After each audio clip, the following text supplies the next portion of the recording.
WhatsApp guys, কেমন আছো সবাই? আজকে বেরোলাম কারণ আমার গাড়িতে ওই সমস্যা এখনও তোমার মেটেনি। তোমার মাঝে মধ্যে তোমার সেলফ মারলে প্রায় তোমার মানে সেলফ মারলে ওভার পাওয়ার জেনারেট হয়ে যায়, আমি বুঝি না কেন। তো আমি এর আগেও একটা দাদাকে দেখেছিলাম, তো সেখানে সমস্যার সমাধান আমার হয়নি। তো আজকেও মাঝে মধ্যে মারলে দেখছি কি আমার পাওয়ারটা ওভার জেনারেট হয়ে তোমার সেলফ মেরে গাড়ি বন্ধ হয়ে গিয়ে তোমার ইঞ্জিন লাইট জ্বলে যায়। তো আমাকে এখানে আসতে বলেছিল, দেখি এখন তোমার হয় নাকি, কারণ আমি দুপুরবেলায় এসেও তোমার ঘুরে গেছিলাম।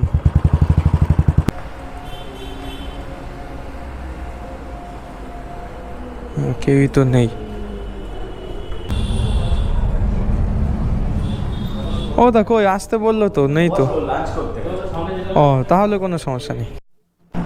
তো বন্ধুরা দেখতে পাচ্ছ, এখন আমি এই ভাইটাকে ম্যানেজ করে আমি একটা টেস্ট ড্রাইভ নেব। যাই হোক, তো আমার হান্টারটা আজকে দেখবো তোমার চালিয়ে কি মজা। আমি এর আগেও একটা চালিয়েছিলাম, আমার বন্ধু তোমার নিয়েছে, 2 থেকে 1 দিন চালিয়েছে। আজকে তোমাদের চালিয়ে বলবো যে এর মধ্যে কি আছে, কি এমন মজা আছে। যাই হোক, চলো চালানো যাক একটু।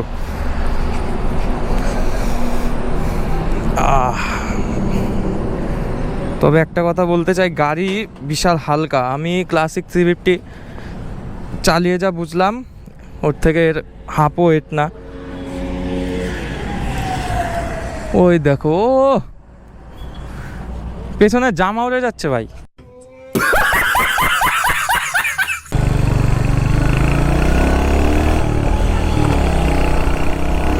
ও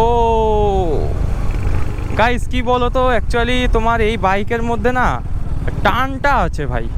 যে মানে রয়্যাল এনফিল্ডে জানোই যে মানে তোমার পিক আপ উঠতে অনেক টাইম লাগে, তবে এইটা দেখো, এই দেখো, এই যে ভাই রে ভাই, ওরে বাপ রে, ও ভাই সাব, আমি এর আগেও চালিয়েছিলাম তবে এতটা মজা বুঝিনি। ওরে ভাই, ও ভাই রে,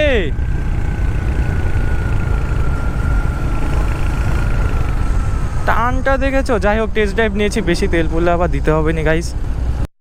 গিয়ার টিয়ার এই দেখো গাইস, এখানে তোমার গিয়ার টিয়ার শো করছে সব, মানে এখন সব ওই অ্যানালগ নেই, এখন ওই যুগ উঠে গেছে, এখন রয়্যাল এনফিল্ডও তোমার ডিজিটাল। ও ভাই, ও ও ও ভাই, ও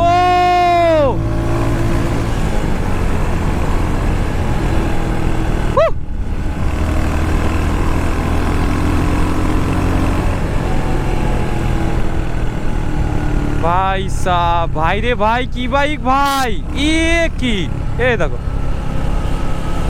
টানটা দেখেছো গাইস? ভাই খুব ভাল লাগলো। যাই হোক, ভাই রে, বিশাল বাইক তো, টান কি, হ্যাঁ মানে আমার গাড়ি চালিয়ে এটা চালানোর পর বিশাল মজা লাগলো। মানে রয়্যাল এনফিল্ডের মতো না, হ্যাঁ আমি পিক আপ দিচ্ছি, সাথে সাথে ছক করে নিয়ে নিচ্ছে, খুব শর্ট পিক আপ হেভি। তো দাদা আমার বাইকটা নিয়ে গেল দেখার জন্য চালিয়ে, ওই যে যাচ্ছে দেখতে পাচ্ছ, কারণ না চালালে তো গাইস বোঝা যায় না। দেখি আসুক কি বলে। কি প্রবলেম? না তবে কিন্তু একটা প্রবলেম হচ্ছে, ইঞ্জিন লাইট জ্বলে যাচ্ছে। যেদিন নিয়ে আসবে সেদিন একমাত্র এফআই টেস্ট করে দেখে নিয়ে বলবো মেশিন।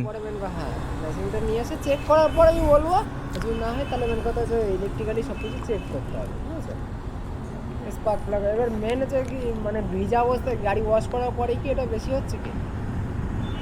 হ্যাঁ গাড়ি তো জলে বৃষ্টিতে ভেজে, এবার এটা হচ্ছে তো ঠিক আছে, এমনি ঠিক আছে। আমি কি করি, প্রতিদিন সকাল হোক বা এই যে বাড়ি যাব, আমি 2 ঘন্টা পর গাড়ি বের করব, সেলফটা মারবো, মারার পর মানে মনে হয় কি ফেটে বেরোবে, মানে টাক টাক করে অফ হয়ে যায়।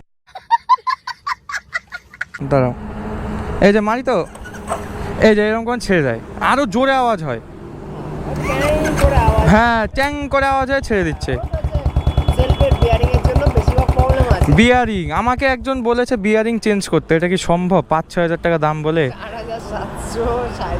বিয়ারিং এর সমস্যাটা হলো কেন? বিয়ারিংয়ের সমস্যা হয় কারণ হচ্ছে সেলফ বেশি মানে ঘন ঘন সেলফে ওটা বলা মুশকিল। ওটা এমন না যে তোমার একদিনও খারাপ হতে পারে বা আবার 2 বছর পরও খারাপ হতে পারে, তোমার 10 বছর। হতেই পারে। গাইস দাদা যা বললো তোমরা তো দেখতেই পেলা, অ্যাকচুয়ালি ওই মেশিনটা নেই। তো ওই মেশিনটা হলে তোমার